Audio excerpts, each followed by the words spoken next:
கண்ணீரை காண்பவரே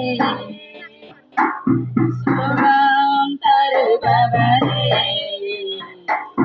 சோத்திரம் ஏசையா விண்ணப்பத்தை கேட்பவரே என் கண்ணீரை காண்பவரே சுகம் தருபவரே சோத்திரம் ஏசையா